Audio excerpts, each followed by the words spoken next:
Di situ ada open casting. Tahun berapa itu? 2006. 2006. Nah, 2006. Saat itu berarti masih yang lebih fokus karena ketemu Bung Benny Purnama itu. Ya, untuk paham sesuatu apa yang disampaikan harus paham, dan sampai judulnya apa, isinya apa, ilustrasinya gimana kan jadi repot. Jadi ibaratnya penonton bukannya tambah.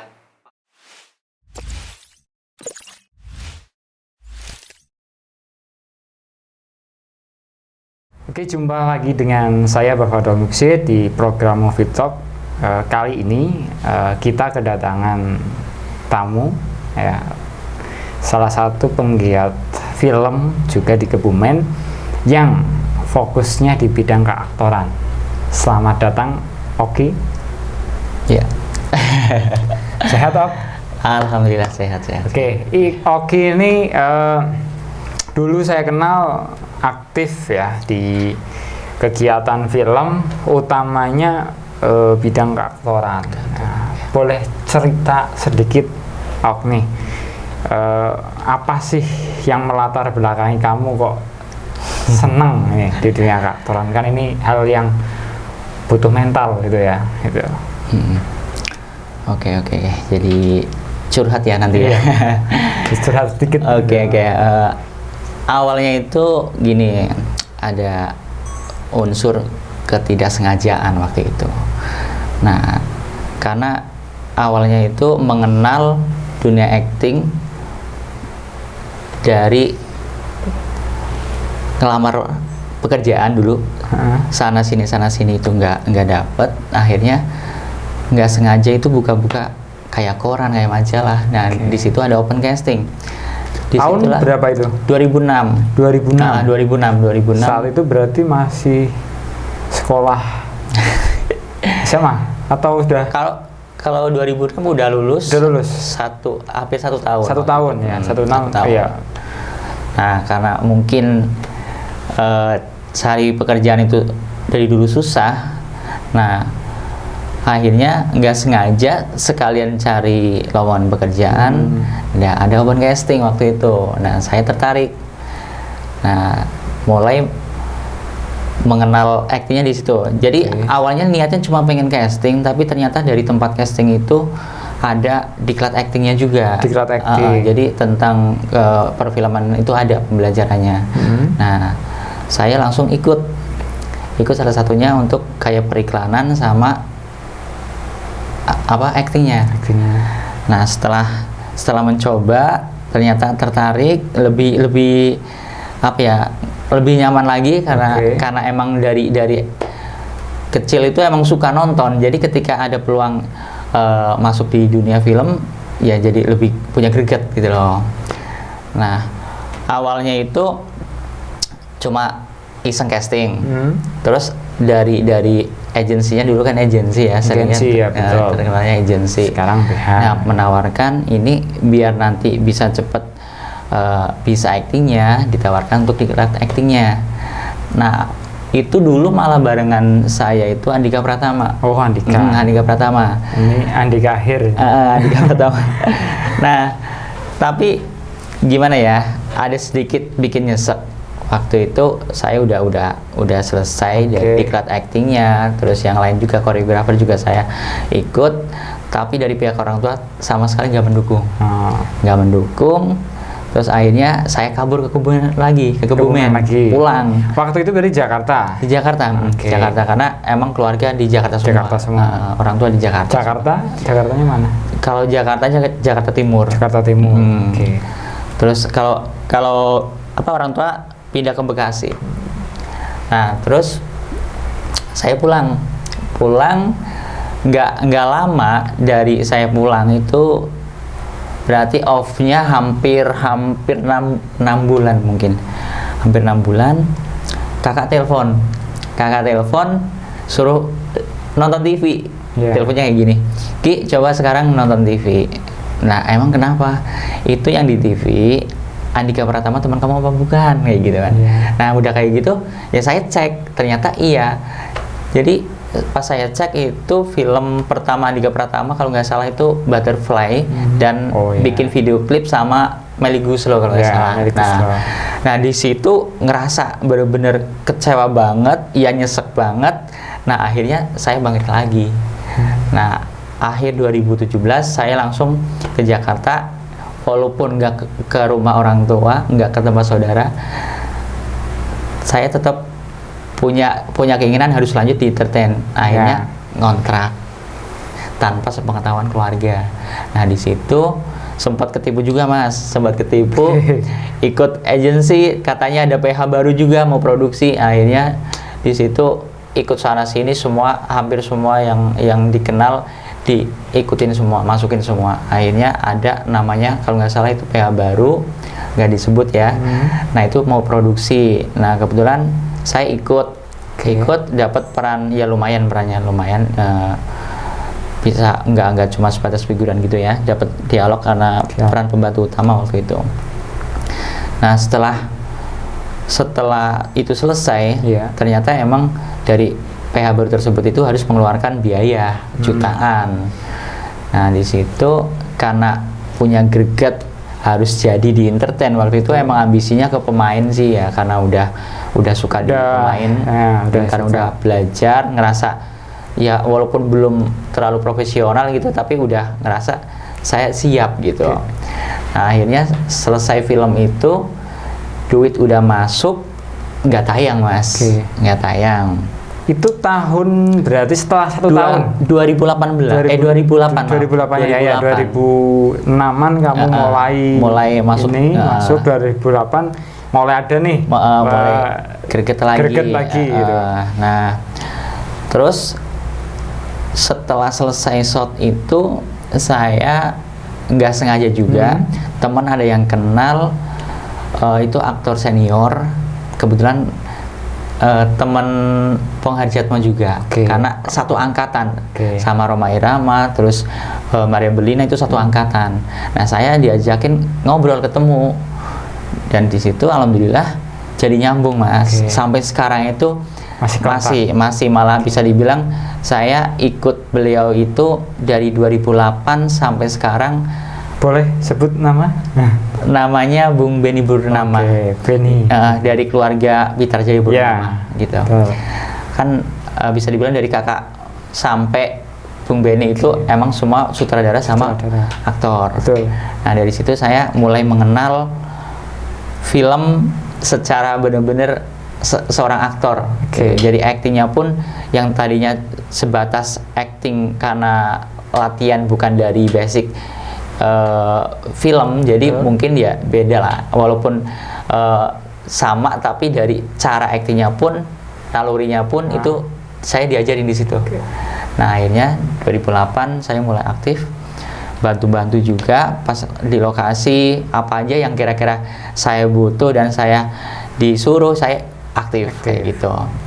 Terus di 2008 itu dari beliau juga sempat nawarin, Ki biar nanti tambah aktif dan punya identitas di perfilman, gimana nanti kalau Oki itu ikut Parvi. Nah dari situlah saya tambah semangat lagi karena ada jalan untuk ikut di organisasi perfilman kayak gitu. Nah dari situ saya punya pengalaman yang kemarin-kemarin bisa dibilang itu ya pahit, tapi dari situlah saya bisa ibaratnya persyaratan untuk masuk di Parvi. Waktu itu kurun waktu berapa lama? Dari mulai 2008 tadi mulai touch in lagi ya, mulai istilahnya Oki ini masuk lagi di dunia peraktoran atau acting ya. Terus kemudian sampai berapa lama di Jakarta mungkin?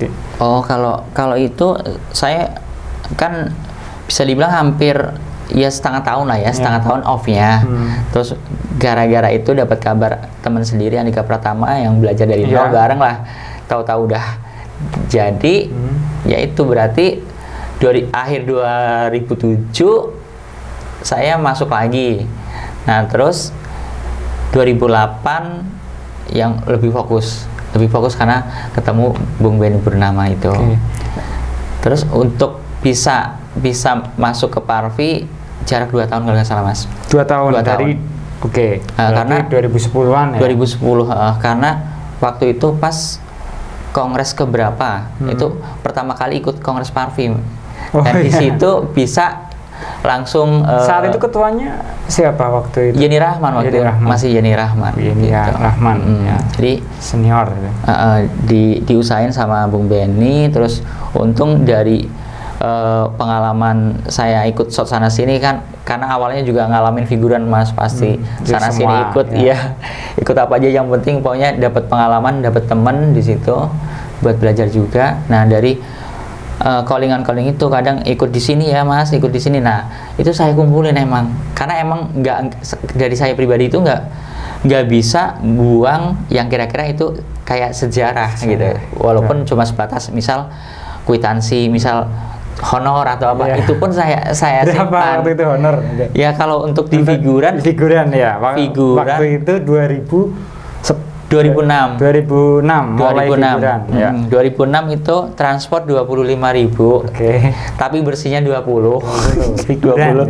Figuran. Terus untuk honornya itu kepotong kalau nggak salah sekitar 60% juga. Paling dapatnya sekitar 40.000. Kalau bersih kan paling nggak 100.000 waktu itu. Kalau dulu untuk figuran kalau pas lagi di Jogja kan sering banget figuran itu ya ada yang 100 sih sama lah kurang lebih, tapi itu 2012an udah segitu ya, kelipatannya hampir masuk akal sih gitu. Jadi memang ya begitulah merintis sebuah karir ya. Pahit manisnya apalagi di dunia entertain, kadang nasib ya nggak tahu, kita yang mungkin punya kemampuan lebih, tetapi yang dibutuhkan ini yang seperti ini gitu. Nah, itu kan juga hal yang menurut saya ini, makanya di dunia keaktoran itu sangat ya menantang gitu, bagi saya menantang. Nah, kehidupan di depan layar ini kan tentunya butuh mental yang kuat gitu ya, butuh mental yang kuat. Nah, ini gimana sih tips ya untuk teman-teman ini yang suka mungkin bikin film pendek ataupun apa, agar ya kita bisa memahami karakter tertentu gitu. Nah, ini seperti apa tipsnya? Kalau dari saya, tips dari saya itu, karena saya juga punya anak didik ya, anak didik. Jadi untuk tahap awal itu harus mengenal apa yang mau kita sampaikan dulu. Film, karena film itu sebenarnya alat untuk mempermudah kita informasi, untuk paham ya, untuk paham sesuatu apa yang disampaikan, harus paham. Jangan sampai judulnya apa, isinya apa, ilustrasinya gimana, kan jadi repot. Jadi ibaratnya penonton bukannya tambah paham, malah nanti tambah bingung gitu. Jangan sampai itu. Jadi tips saya itu pertama harus tahu dulu kita mau ngapain sih, mau menceritakan apa sih, karena gitu. Terus yang kedua, acting emang harus diutamain, karena jangan sampai salah ketika kita berakting di depan kamera sama di panggung, itu kan beda jauh. Kalau untuk urusan film ibaratnya kita salah lirik aja udah salah arti. Gitu. Jadi kita harus benar-benar paham acting. Terus peka, karena kita pekanya sebagai aktor itu kan nggak cuma peka di actingnya doang, kamera terutama kayak gini kamera ada berapa, minimal kita bisa ngukur, oh ya batas maksimal saya gerak di sini. Gerak seberapa. Jadi harus peka di situ. Jadi jangan sampai ibaratnya kayak istilah kalau Bung Benny itu kadang, kalau pas kayak gini ya, berdua misal. Nah, kadang kan ada yang nggak sadar sama kamera, duduknya kayak gini misalnya. Nah, itu kan jadi blockingnya kurang pas. Kurang gitu pas. Ya. Jadi istilah kalau di sana itu di sana itu kayak wayang, jadi ibaratnya itu ngapain, pernah diomelin Mas waktu produksi kayak gitu pas sama Bung Benny, itu kamu mau jadi orang apa wayang, kamu nggak boleh miring kayak gitu. Diomelin emang kayak gitu. Itu sama persis kayak kita juga kita ngambil gambar itu tentunya jangan sampai ngambil gambar wayang. Kadang sering banget gitu ya, sering banget ini ketika mungkin bagi yang baru-baru belajar ya, kita kadang ngambil nanggung gitu, istilah dalam ini blockingnya udah nggak tepat gitu. Kalau di kamera blocking gitu ya, blockingnya harusnya ini kita hanya dapat punggungnya atau dapat apa. Nah, ini padahal untuk memahami karakter wajah seseorang saja kita harus tahu angle yang pas.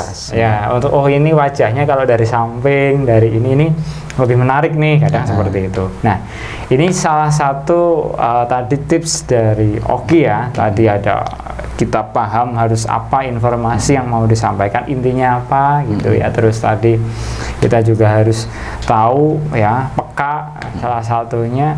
Nah, kemudian Oki ini kan terus balik nih ke Kebumen. Nah, ini di Kebumen sendiri melihat potensi ya, potensi mungkin yang sesuai bidangnya Oki aja gitu ya. Ini seperti apa? Kalau potensi ya, kalau dari pengamatan saya Kebumen itu bisa dibilang untuk masyarakatnya itu, kalau untuk dari fisik itu nggak kalah cantik, nggak kalah ganteng. Itu sebenarnya peluang banget, cuma mungkin kendalanya masih terbatas untuk dunia perfilman sampai ke aktif di Kebumen misalnya. Jadi pelan-pelan saya juga yang bikin greget saya waktu itu, nah kayaknya kalau bikin sanggar di Kebumen itu asik, kayak ada peluang bisa mengembang nanti. Yang minimal kalau misalnya nanti di dunia filmnya nggak mengembang, dari kegiatan aktif di sanggar saya itu bisa ngurangin kegiatan yang negatif di lingkungan masyarakat kayak gitu. Sama seperti dulu saya bikin komunitas juga sama gitu. Ya sebenarnya saya dulu nggak pengen atas apa namanya komunitas gitu. Ya terserah lah, tempat ruang belajar aja gitu ya, ruang belajar. Terus siapa saja silahkan ngobrol ya. Ketemu Oki pertama ya dari situ dulu ya. Dari situ ngobrol, ada Oki yang senang, terus dulu ada Farah dan lain-lain yang sekarang mungkin sudah angkatannya Oki ini udah banyak ya, kayak Farah sekarang jadi penulis, Oki mendirikan sanggar sendiri, terus dulu ada kameramennya banyak yang sekarang juga sudah melanjutkan di ini. Nah ini apa ya, salah satu bukti bahwa di Kebumen sebenarnya potensi-potensi yang di dunia entertain ini sangat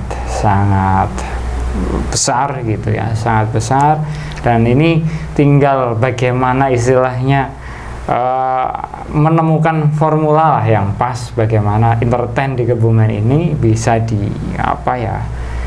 diterima lebih baik di masyarakat. Karena tentunya ketika produksi ini, film ini jenisnya sangat banyak gitu ya. Terkadang ada yang ini film pendek tapi isinya komedi yang bukan, istilahnya ya kalau saya bilang ya web series ataupun video-video biasa gitu yang kategori filmnya sebenarnya kaidah-kaidah di perfilmannya masih perlu diperbaiki. Tetapi pada prinsipnya ini salah satu ya kekuatan utama di industri kreatif, terutama di film ya, adanya ini kelompok-kelompok kayak ini. Oki mendiriin sanggar. Nah, sanggarnya sendiri ini siapa saja yang terlibat di situ? Oke, kalau sanggar saya itu karena dari awal niatnya emang buat sosial ya. Betul. Intinya bukan untuk bisnis.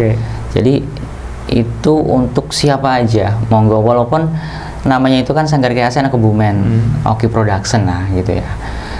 Tapi banyak yang dari luar Kebumen. Ada yang kebanyakan dari Kebumen tapi. Iya, kalau kebanyakan dari Kebumen. Tapi ada yang dari Banjar, ada yang dari Wonosobo, itu deket ada, sih ya. Itu walaupun ya jarak ya lumayan, ada setengah jam lebih lah, itu tetap ada. Tapi daripada yang Gombong ke sana kan, malah jadi deket yang dari Wonosobo ke tempat saya. Oki ini untuk sanggarnya di Padureso ya, Kecamatan Padureso.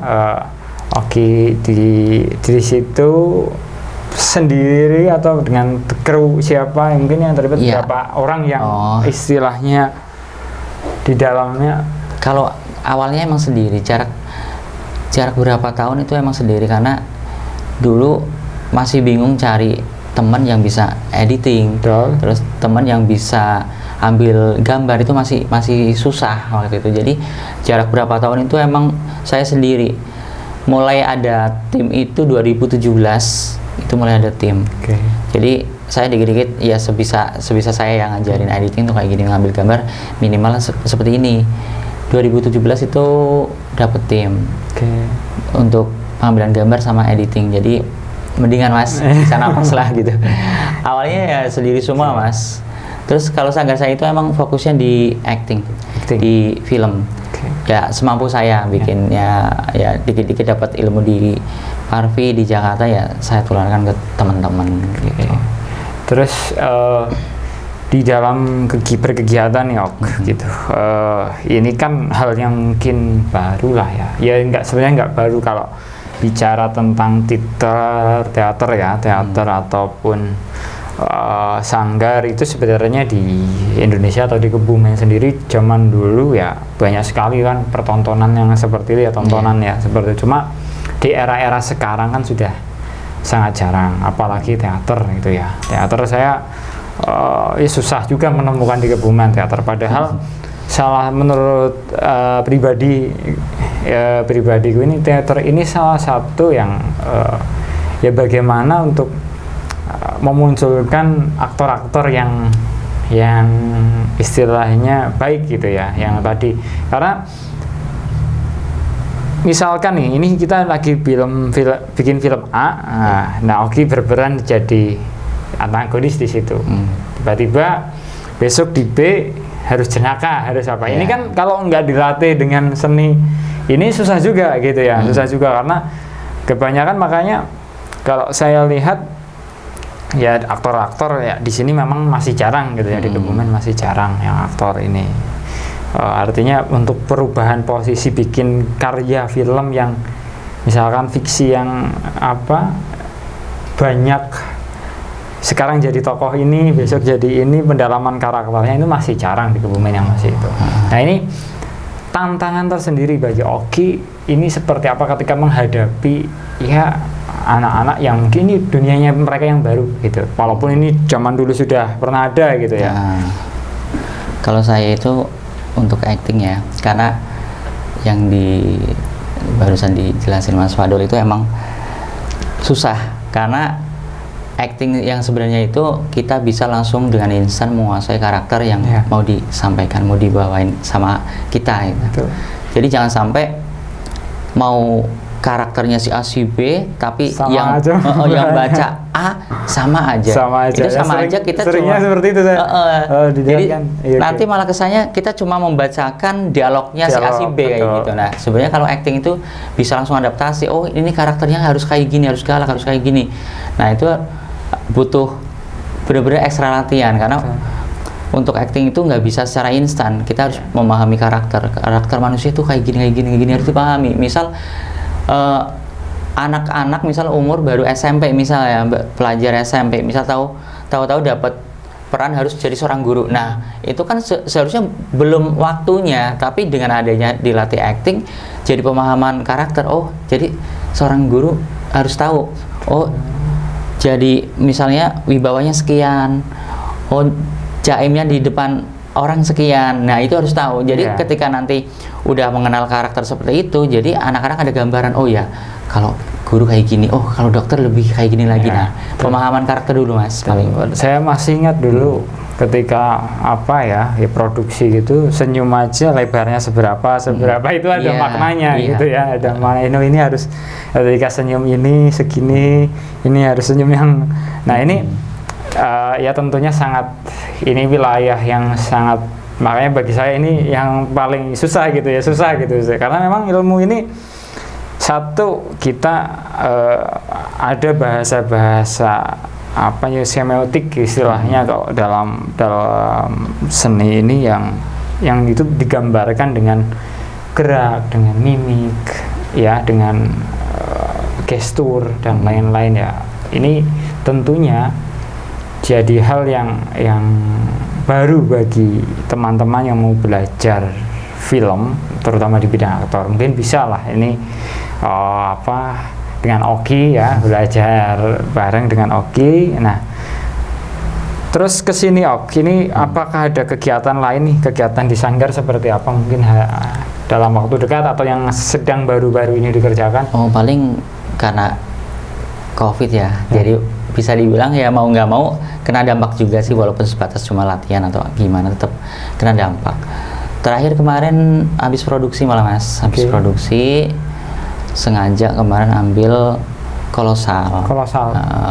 Tentang itu kemarin judulnya Jakataru Mas. Jakataru. Jakataru. Sengaja biar teman-teman sama anak-anak itu yang latihan nggak cuma sebatas bikin film yang sekarang terus gitu. Oke. Coba sekali-kali kita bikin film mengenal Tokoh-tokoh tokoh-tokoh lama, iya, betul. terus dari aksesorisnya pun itu perlengkapan bikin Susah sendiri semua. juga. Bikin sendiri? Bikin sendiri Oh, semua. oke. Jadi Kalau dari saya baju-baju. dulu pernah gitu ya, terpikir gitu di Kebumen bikin film-film yang kolosal Ya. gitu, yang seperti itu.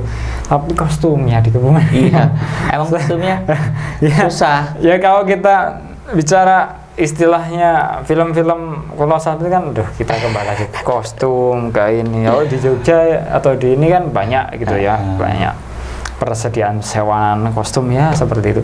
Kalau di Kebumen saya dari dulu, ini menghindari gitu paling. Ya, Ini tadinya bikin sendiri. Bikin gitu. sendiri. Tadinya Oke. juga sempat mikir 2 kali mau bikin kolosal karena jelas paling ribet dan mengeluarkan biaya itu paling banyak pasti di kostum. Di kostum. Nah, tapi karena udah niat mau nggak mau ya gimana caranya bisa lanjut bikin film. Sudah tayang? Kalau tayang belum, Belum. baru proses pengeditan aja. Editan. Oke. Uh-uh. Kapan kira-kira bisa disaksikan Yang- atau di YouTube atau di Rencana di YouTube, tapi cuplikannya udah ada. kok. Cuplikannya sudah Cuplikannya udah ada di channel Oki Production. Oke, nanti bisa dikunjungi di channelnya Oki, Iya. Oki Production untuk melihat kegiatan-kegiatan dari sanggar yang prakasai oleh Oki. Iya.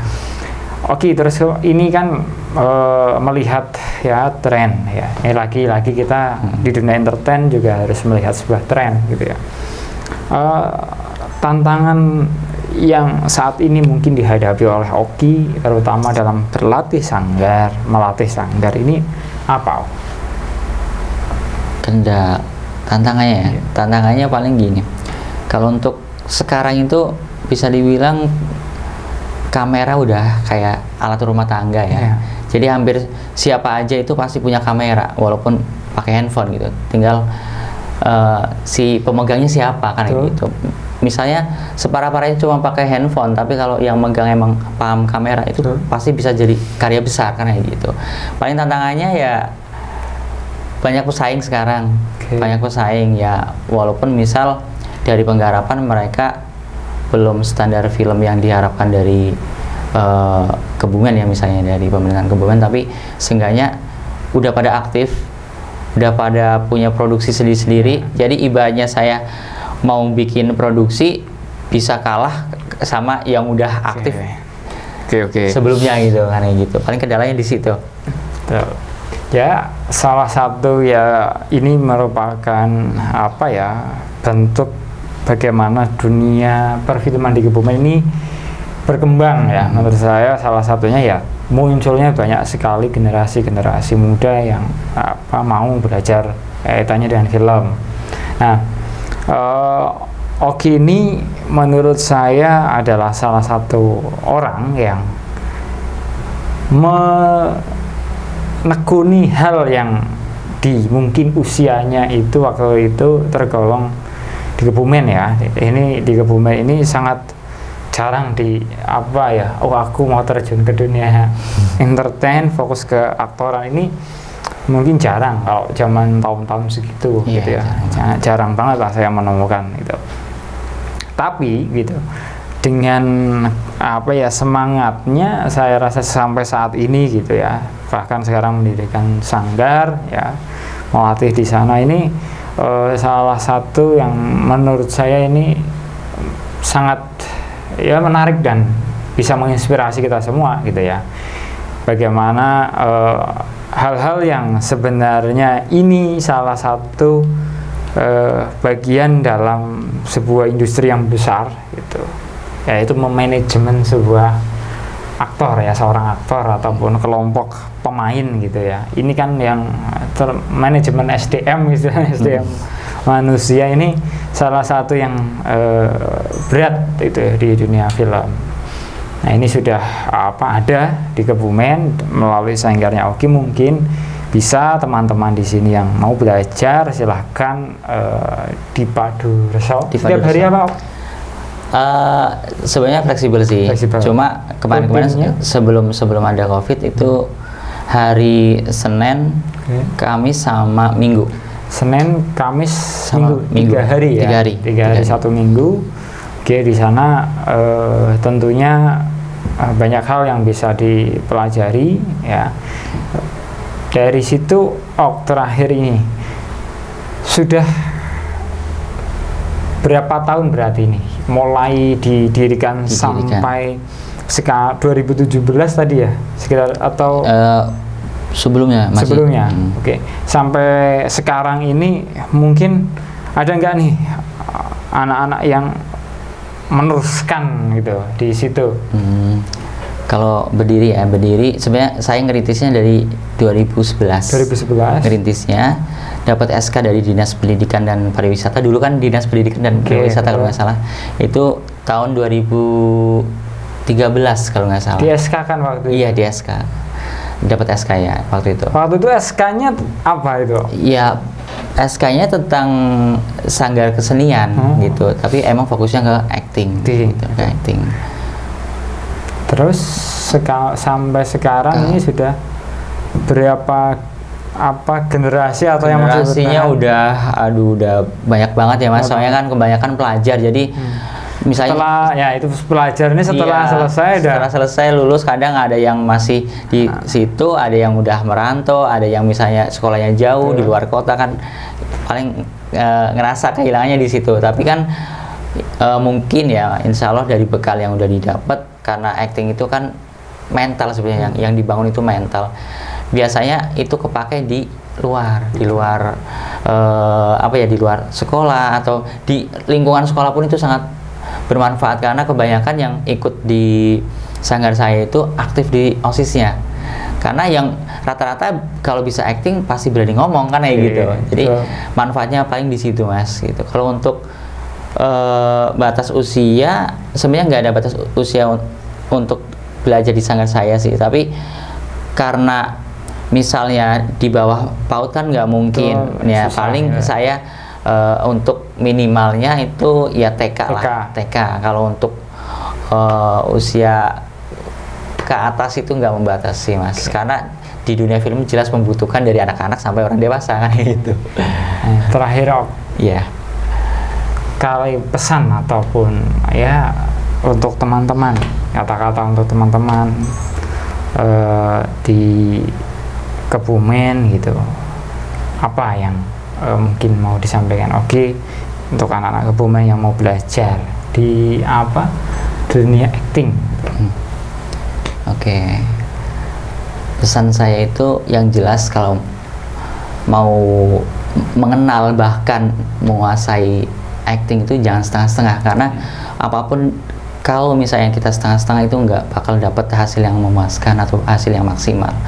Dan acting harus benar-benar sering diasah, nggak cuma sebatas kita belajar ketika dibutuhkan. Jangan sesering mungkin, jangan punya rasa jangan. Pokoknya harus semangat terus. Lakukan ya. Terus, ya. Pokoknya lakukan terus ya, sampai kita istilahnya temukan saripatinya. Iya. Ya. Kalau dulu saya diajari seperti pokoknya lakukan terus setiap hari sampai kita temukan di mana sebenarnya ini gitu. Kalau saya dulu juga sama gitu.